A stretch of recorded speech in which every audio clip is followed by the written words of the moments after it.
Long ago, the great dwarf took from his greatest foe the one thing that gave him his power. It took from him his name, sealing it away until the time of their final battle. To ensure the name was unspeakable to all but the great dwarf, the name was sealed within the Rubicon.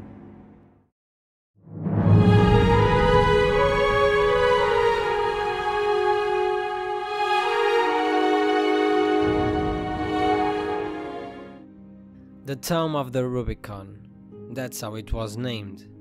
A book containing information about the days of old of the dwarven race, of how they were born, how they lived, and how they would be changed forever. The tome held more than just costumes and culture. It described an ancient battle between the Great Dwarf and the Great Destroyer, an evil and malicious being who was a champion of the Elder Dragon Primordus. Within its pages was also its true name, sealed away by the Great Dwarf, and if anyone dared to say it, then the Great Destroyer would arise, and then the world would flame.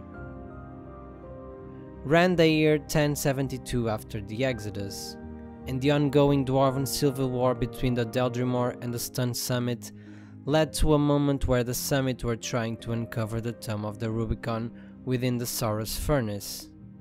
High Priest Alcar and a group of heroes prepared an assault against the Stun Summit largest mine in order to prevent this, but they arrived too late, and realized that the Stone Summit were already in possession of the Tome, and that the Hierophant Morlog was trying to dispel its magic in order to decipher the Great Destroyer's true name. Upon reaching the Stone Basilica, Alcar and a group of heroes charged against the opposing dwarves and dispatched them and the Hierophant and recovered the Rubicon. After this, and knowing the outcome if such power was taken into the wrong hands, Alcar decided to bury the Great Destroyer name by also burying the book within the ruins of the Saurus Furnace. For this, he prepared a ritual that consecrated a stone basilica atop the tome, hiding its secrets under the rubble.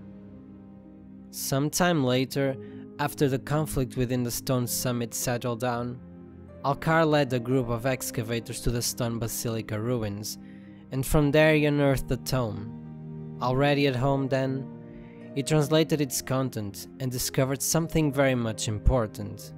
Apart from retelling the past, it also prophesied about the future.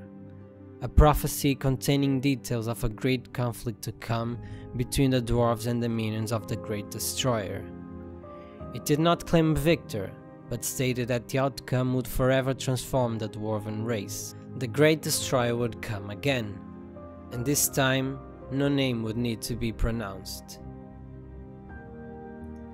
In truth, this conflict did come to pass in 1078 after the Exodus, when the earth started to shake as the depths of Tyria filled with destroyers.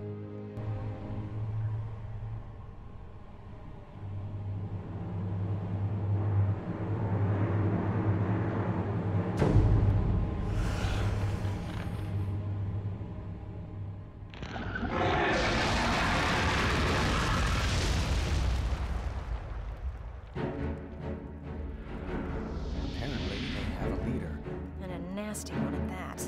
It is as I feared. The end is truly coming. What? The creature that leads them is the Great Destroyer. The Tome of Rubicon said that the Great Dwarf and the Great Destroyer would meet in one last battle. And after that, the dwarves will be no more. We won't stand alone. We'll defeat these creatures. You don't understand. Win or lose, the time of the dwarves is over. The only question is it the end of the rest of you as well?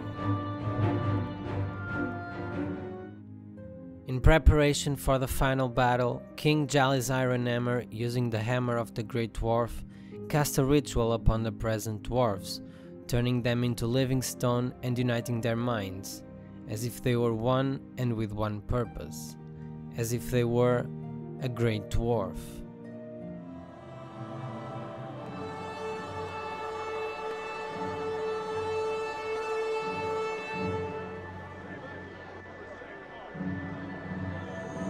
The great dwarf's power is upon you all.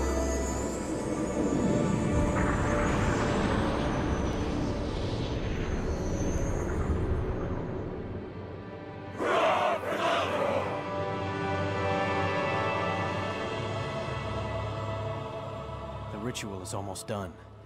How are we doing? I've restructured the matrix array for the golems. It's so simple that even a human can use it. The Norn are ready as well. There are 5 of you? I thought 4 would be enough. Olaf's daughter insisted she come along. I will never understand the Norn. Captain Langmar and the Ebon Vanguard stand ready as well. Are you going to undergo the rite, Ogden? Not I. Those who undergo the rite are changed both in body and mind. I will stay with you for the moment. The great dwarf's power is upon you all. The final battle lies before us. Great Destroyer against Great Dwarf. In victory, the dwarves will be changed forevermore. We are all the Great Dwarf now. With time, the materials of which the Tome of the Rubicon was made started to degrade, and it is believed that its content has changed little by little by the hands of those copying it to make new versions. Nowadays, what happened to the original is not known, but it's likely that it destroyed itself as the years gone by. Now, the only last known memory of the Tome of the Rubicon is kept within the libraries of the Dormant Priory. Thanks for watching guys, and I'll see you on the next Guild Wars Random Lore.